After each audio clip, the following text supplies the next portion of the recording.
So here's a quick review on how to find equation of a line, parallel lines, and perpendicular lines problems. So first things first, let's start with equation of a line. So equation of a line can sometimes be in the form x plus y equals some constant, or sometimes in the x-intercept form, which is y equals mx plus b, wherein m is the slope and then b is for y-intercept. Alright? And then another form is the point slope form. So in point slope form, you're given with the points where the line touches and its slopes, or its slope. So it is y1 minus y1, y minus y1, that's equal to m times x minus x1. And notice that this also follows the formula for slope, which is the change in the vertical direction, or the rise divided by the run. So that's commonly the forms of equation of a line. So in here, suppose we have y equals 2x plus 1. We can say that this is a line or a function which in terms becomes a line that has a slope of 2 and y-intercept of 1. So that's what an equation of a line is. Now to find the equation of a line given with a point, so given with the points, so suppose we have this problem wherein we're given with the points where our line touches or passes. Let's have here, we have here -2, -3, and 8, 2. So how are we going to find the equation of a line? Just use this. So the answer is just use this form, the point slope, because we're given with the point. So y minus y1 is equal to m x minus x1. So now to find the slope, since it is just the rise over the run, or the change in y, so these are y's here, so -3 and 2 are the y's. We can say that -3 minus 2 is the change in the y, and then for the run it is -2 minus 8 here, minus this 8, so that would be the slope. So that's the slope of our line. Slope tells us how our line rises or falls, so that's just it.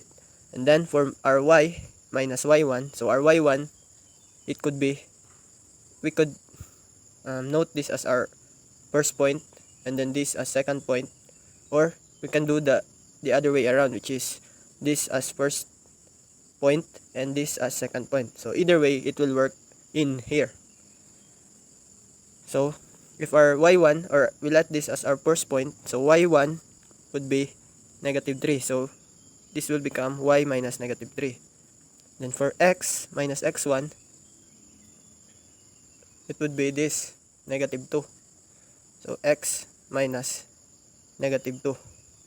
And if we simplify this, we'll get y plus 3 equal to -5 over -10 times x plus 2. And this here is just positive 1/2, and then x plus 2.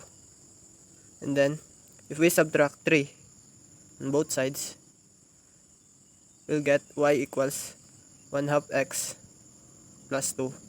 Actually, this is already the answer here in point slope form. But if you like, you can do it the point intercept, or the slope intercept form, which is this form right here. So 1/2 x plus 1/2 times 2 is just 1 here, and then minus 3 here. We're gonna get y equals 1/2 x minus 2. So this is how we find the equation of the line given with 2 points. Then the other thing we're going to talk about is the parallel lines. So what's unique on parallel lines is that they have the same slope. Since parallel lines, of course, they're two lines that never meet, their properties they have the same slope. So whatever the slope of the first line will also be the slope of the second line, provided that they are parallel to each other and they are on the same plane. So now let's try this example. Here we have find the equation passing through 6, 7 and parallel to 2x minus 3y. So here we have our first line. So this would be our guide. So what do we know about this line? Well, we know that if two lines are parallel, therefore the slope of this line would also be the slope of the equation of the line we're looking for. And then we're also given where the line we're looking for passes through. So it passes through the points or the coordinates 6, 7.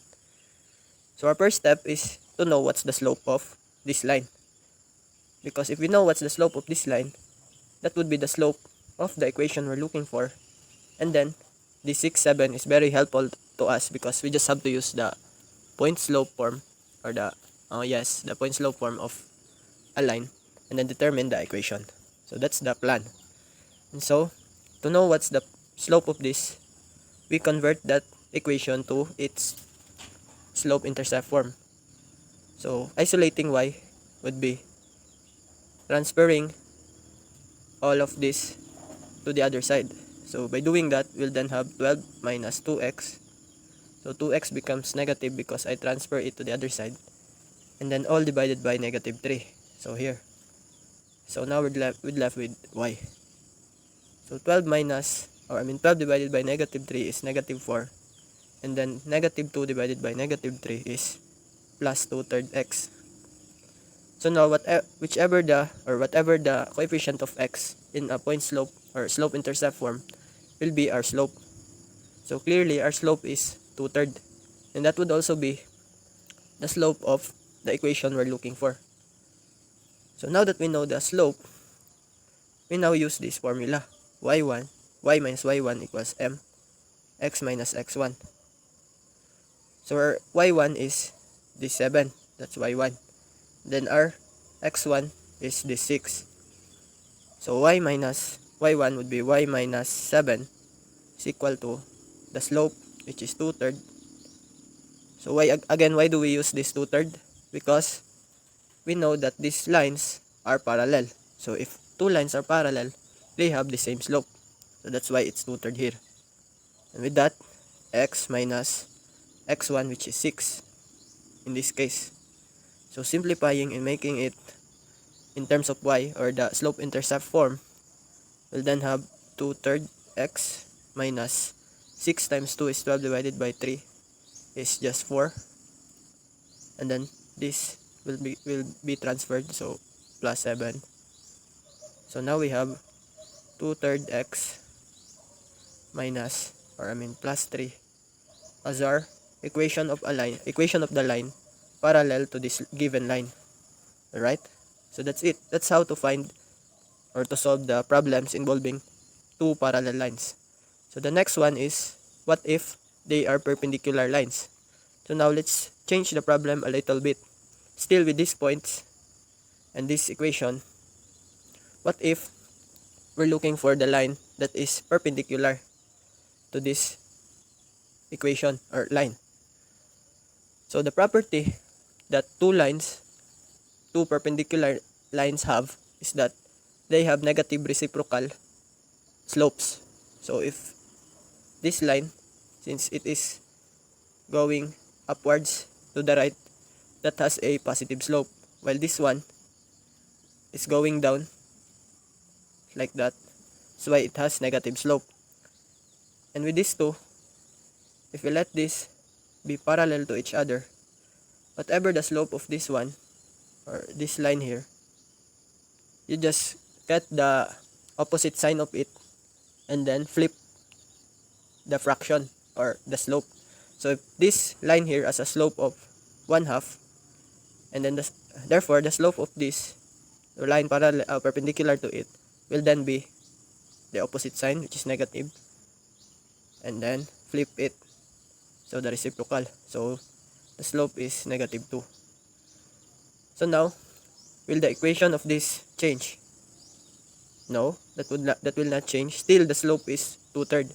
But then we know that if it is perpendicular, we'll get the negative reciprocal.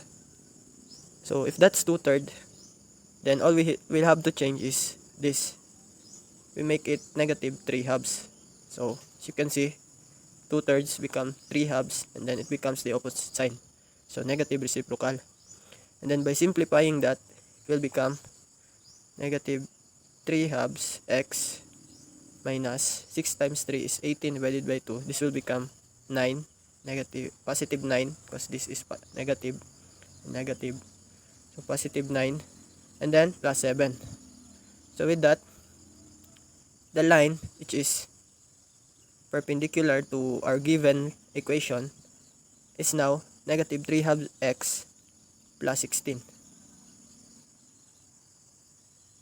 So this equation is parallel, while this is perpendicular to this given equation, provided that these lines passes to these points.